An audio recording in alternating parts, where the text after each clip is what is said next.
Itu umur muda itu adalah senjata sosial yang baik banget orang itu nggak punya, tapi justru kalian yang muda itu kalian harus manfaatin. Ketika umur kita itu masih muda, ya anggap lu itu masih di bawah umur 25, orang-orang di luar sana yang umur 30 atau 40 yang punya bisnis, ya yang punya pekerjaan, yang sudah berkarir, itu cenderung memandang rendah orang-orang yang masih umurnya itu muda. Jadi ini merupakan sebuah advantage, ini merupakan sebuah keunggulan yang kalian itu sebenarnya bisa manfaatkan. Ini merupakan kita ngomong bahasa kasarnya asimetris yang lu itu harus eksploitasikan.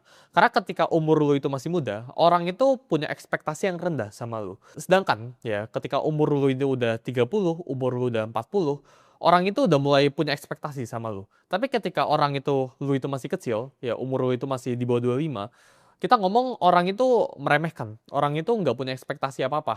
Dan window ini akan segera tertutup ketika lu udah di atas umur 25. Jadi menurut gua, selagi lu umur 25 ke bawah, ya, lu harus belajar buat manfaatin situasi lu. Manfaatin bahwa lu itu masih muda, ya, dan orang lain ini bisa toleransikan ketika lu ini melakukan kesalahan.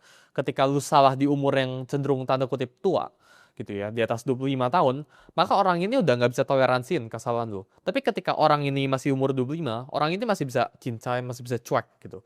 Jadi jangan appear too strong, jangan pengen terlihat kuat, jangan pengen show off, jangan pengen pamerin diri kalian, tapi justru manfaatin umur kalian yang masih muda ya ke orang-orang yang ada di luar sana. Ekspektasi rendah itu bakalan masukin lu ke ruangan-ruangan yang lu susah masuk. Tapi sedangkan ya kita ngomong anak umur 19 anggap punya skill trading 10 contoh ya, 10% skillnya gitu.